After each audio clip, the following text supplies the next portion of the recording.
I'm Jane from Loopy's Place. I'm in my home studio this week and I haven't done a block tutorial for a while. So this has come from interest on my Facebook page. So you can see the quilt that I've got in progress behind me. So I've got bear's paw in the centre and I'm just doing some maple leaves to go around the outside. So today's tutorial is to do a maple leaf. You'll find if you go searching lots of different tutorials with different sizes. The one that I'm doing is to finish at 15 inches, so it's quite a big block, and I wanted to do that to tie in with the rest of what I'm doing on this quilt. So let's go and see what we need. I've got all my pieces cut out, so let's talk you through that. So as you can see here, I'm in the process of laying my block out. So these are the whole squares. So I'm doing each leaf a different colour. I'm using some hand-dyed fabrics, which is quite nice because it adds to the interest of the leaf and a bit more like nature. Now, looking, I've seen lots of different patterns. Some will have a stalk in and some don't. This one's going to have a stalk in and it's going here. So these blocks here are 5.5 inches square, and then I have cut some at 6 inches to do half square triangles. So you need 4. So I've got 2 6-inch triangles of the background fabric, got 2 6-inch squares of the leaf fabric.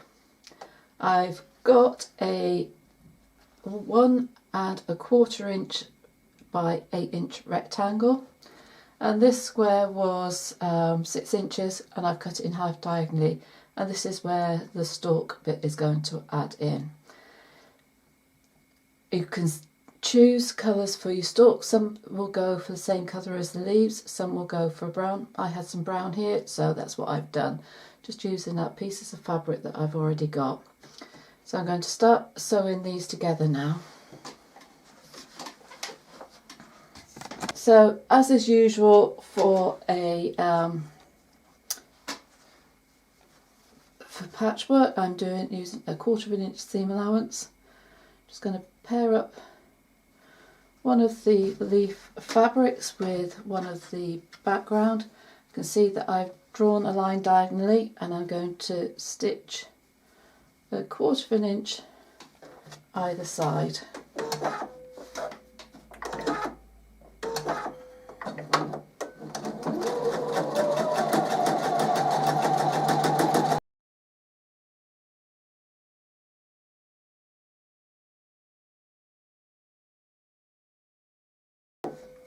So come into our stalk, and we're going to just centre that on there.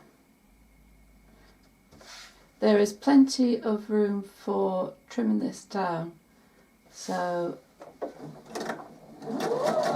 doesn't have to be really accurate.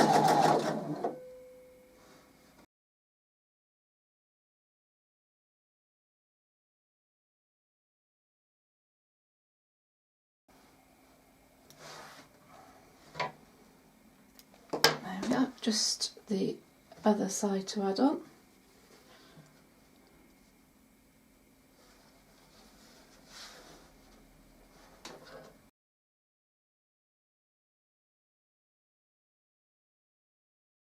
So what I'm going to do now is I'm going to cut these ones in half, and then I'm going to press those open, press this block open, and then we're going to trim it to 5.5 inches.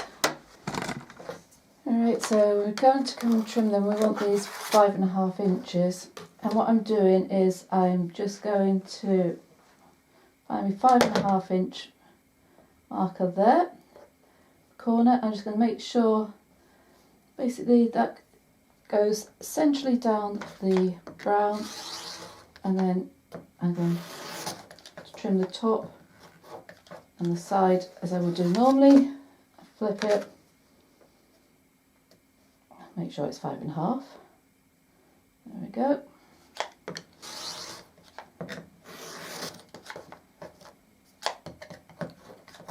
And we have a nice block there with the stem going through. And then you're going to do your other blocks as you would do normally.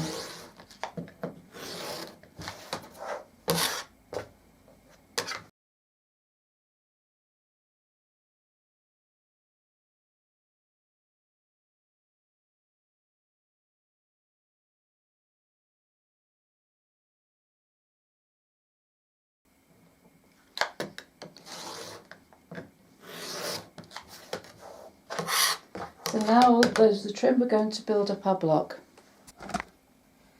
There we go. What I try to remember is that these blocks are going to go with the colour right angles to this. Also you're matching the colours in the middle. So now I'm going to join all these together, again using a 1/4 inch seam allowance. Technical hitch, the video cut out as we were part way through doing that tutorial. So I'm just going to talk you through the last bit. Okay, so we were